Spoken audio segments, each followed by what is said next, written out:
Hello friends, welcome to Muthuravu Tamil சமையல். இன்றைக்கி நம்ம வீடியோவில் தீபாவளி அதிரசம் செய்ய போகிறோம். ஜெர்சி எடுத்து 2 மணி நேரம் ஊற வச்சு எடுத்து வச்சுருக்கிறேன். அதுக்கு வந்து 1 கப்புக்கு 3/4 கப்பு வெல்லம் எடுத்துருக்கோம். 3/4 கப்பு வெல்லம் எடுத்தோம்னா இப்போ 1 கப்பு வந்து தண்ணி ஊற்றணும். 1 கப்பு அரிசி எடுத்தோம்னா 1 கப்பு தண்ணி ஊற்றணும். அப்போ தான் கரெக்டாக இருக்கும். இப்போ வெல்லத்தை வந்து பாவு காய்ச்சாமல் சும்மா அப்படியே நம்ம வெல்லம் கரைஞ்ச உடனே வடிகட்டி எடுத்துக்கலாம்.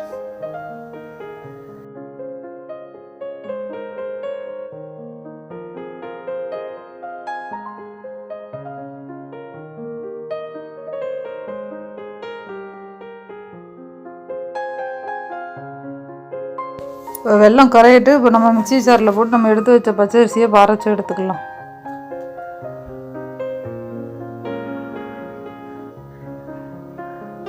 அரைச்சி எடுத்தாச்சு. இந்த வெல்லத்தை வந்து இப்போ ஃபில்ட்ரு பண்ணிக்கலாம். ஏன்னா அதில் கல் இதெல்லாம் இருக்கும். வெல்லத்தில் கண்டிப்பாக காய்ச்சல நம்ம ஃபில்ட்ரு பண்ணி எடுத்துக்கலாம். பாருங்க எவ்வளோ தளிர் படிஞ்சிருக்கும்.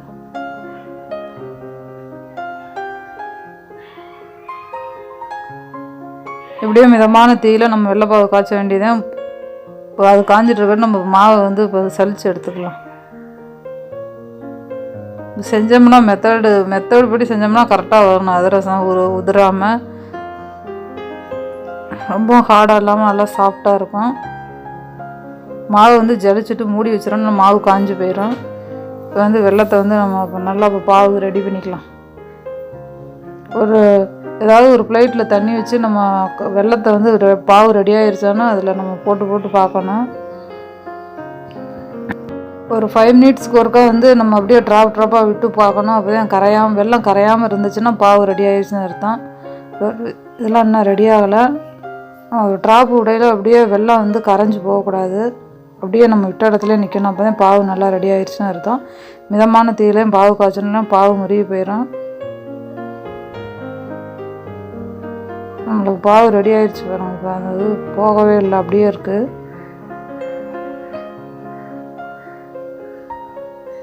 இந்த சரியான பதம். இப்போ நம்ம வந்து ஸ்டவ்வை வந்து ஸ்லோ ஃப்ளேமில் வச்சுட்டு இப்போ நம்ம வந்து மாவு சேர்த்துக்கலாம்.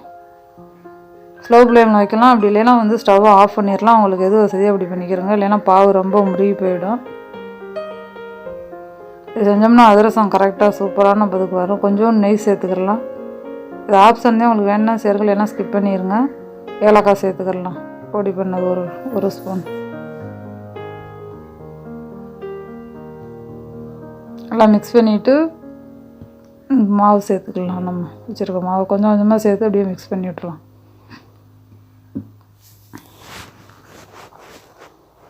கட்டிப்படாமல் கலரிகிட்டே இருக்கணும். பேலன்ஸ் மாவு எல்லாத்தையும் சேர்த்துக்கலாம்.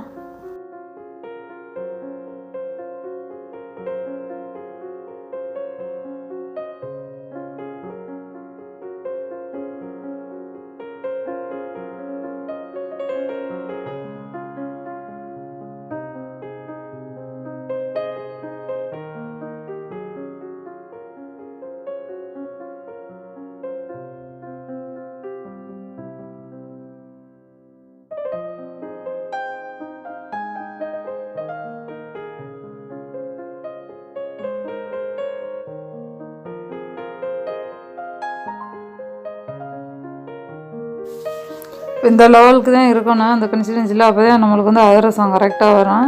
நம்ம வேறு பாத்திரத்துக்கு ட்ரான்ஸ்ஃபர் பண்ணிடலாம்.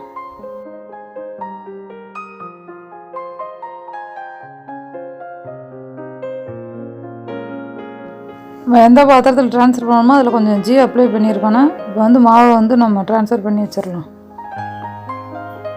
குறைஞ்சது 1 நாள் இல்லைன்னா 2 டேஸாவது இருக்கணும். அப்போ தான் அதிரசம் நல்லா உப்பி வரும். மாவு மேலே ஜீலாம் நல்லா அப்ளை பண்ணியாச்சு. இப்போ 1 நாள் வெளியில் வச்சு அதுக்கப்புறம் நம்ம சுட்டுக்கிறலாம்.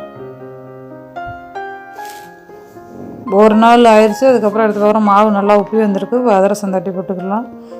எண்ணெய் நல்லா சூடு பண்ணி வச்சுருக்கேன். கடலை எண்ணெய் நல்லா சூடு பண்ணிவிட்டு எண்ணெயை வந்து நல்லா மிதமான தீயில் வச்சு தான் சுடணும். அப்போ தான் கருகாமல் வரும் அதிரசம். ஒரு லெமன் சைஸ் உருண்டை எடுத்து நம்ம அப்படியே இப்போ கைனாலே தட்டி போட்டுக்கலாம் அதிரசத்தை.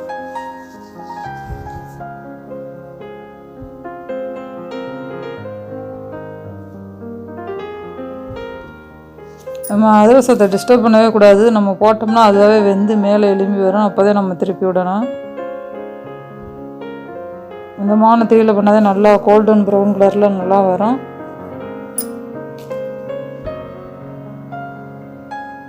பார்க்கவே சூப்பராக இருக்குது. அதிரசம் நல்லா வெந்துருச்சு. இப்போ நல்லா எண்ணெயை வடிச்சிட்டு நம்ம எடுத்துடலாம். இப்போ நம்ம போட்ட உடனே அதுவாகவே அப்படியே மேலே உப்பி வருது பாருங்கள். அது வரைக்கும் நம்ம வெயிட் பண்ணணும், அவசரப்படக்கூடாது. ஒரு டைமில் 1 அல்லது 2 அதிகபட்சம் 3 அதுக்கு மேலே போடக்கூடாது.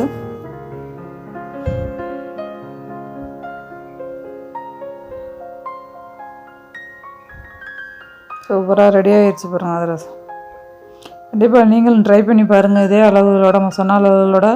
உங்களுக்கு வீடியோ பிடிச்சிருந்தால் லைக் பண்ணுங்கள், ஷேர் பண்ணுங்கள், சப்ஸ்கிரைப் பண்ணுங்கள். அதெல்லாம் பக்கத்தில் இருக்க பெல் பட்டன். தேங்க்ஸ் ஃபார் வாட்சிங்.